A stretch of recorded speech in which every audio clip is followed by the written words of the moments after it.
Hello అండి, welcome back to my channel. నేను already స్ట్రీమరీ చూపించాను కదండి మోమోస్ ఎలా చేయాలో. ఇప్పుడు నేను ఫ్రైడ్ మోమోస్, అది స్ట్రీట్ ఫుడ్ స్టైల్లో నేను ఎలా చేయాలో చూపిస్తున్నానండి.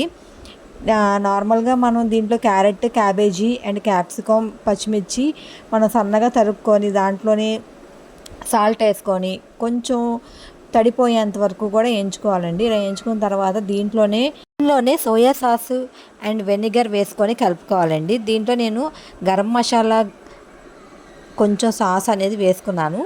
దీంట్లోనే నేను చిల్లీ ఫ్లేక్స్ కూడా వేసుకున్నానండి. ఇవన్నీ కూడా మిక్స్ చేసుకొని మనకి తడిపోయేంత వరకు కూడా మనం మగ్గపెట్టుకోవాలి. ఇలా మగ్గపెట్టుకున్న దాన్ని నేను పక్కా తీసుకున్నానండి. ఇది స్టఫింగ్. నేను ఇప్పుడు లేయర్ కోసం అని చెప్పి నేను మైదా పిండి తీసుకున్నానండి. దాంట్లో నేను కొంచెం సాల్ట్ వేసుకొని వాటర్తో కలుపుకున్నాను. చపాతీ పిండిలా కలుపుకొని దాంతో ఆయిల్ వేసుకొని ఒక 5 మినిట్స్ కొంచెం నానబెట్టాలి. నానబెట్టిన దాన్ని మనం చపాతీలు ఎలా చేసుకుంటామో అలా చేసుకోవాలి.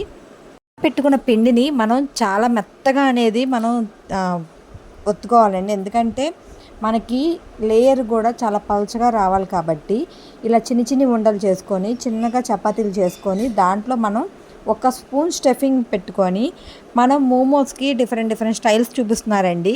నేను ఒక 2 మోడల్ స్టైల్స్ అనేవి చూపిస్తున్నాను. అలా ఫోల్డింగ్ చేసుకొని మీరు పక్కన పెట్టుకొని వాటిని నూనెలో అనేది ఫ్రైడ్ చేసుకుంటే మోమోస్ చాలా బాగుంటాయండి. ఇవి నేను మీకు ఆల్రెడీ ఇంతకుముందు వీడియోలో లాస్ట్ వీడియో చట్నీ చూపించాను కదండి, దాంతో నంచుకొని తింటే చాలా బాగుంటుందండి. పిల్లలు చాలా ఇష్టంగా తింటారు ఈ ఫ్రైడ్ మోమోస్ అయితే. ఒక్కసారి ట్రై చేసి చూడండి. మీకు ప్రతి ఒక్కళ్ళు కూడా చాలా ఇష్టంగా తింటారు ఈ స్నాక్ అనేది. ఒక్కసారి ట్రై చేసి చూడండి. ఇలాంటి కొత్త వెరైటీస్ ఇంకేమైనా చేయాలి అంటే కనుక ప్లీజ్ నా కామెంట్ సెక్షన్లో కామెంట్ చేయండి. నేను ఒకసారి అలాంటివి ట్రై చేస్తాను. ఇంక ఇలాంటి వీడియోస్ మీకు మరిన్ని కావాలి అంటే కనుక please like and share and subscribe. మీ విజయవాడ అమ్మాయి. సబ్స్క్రైబ్ చేసుకోండి.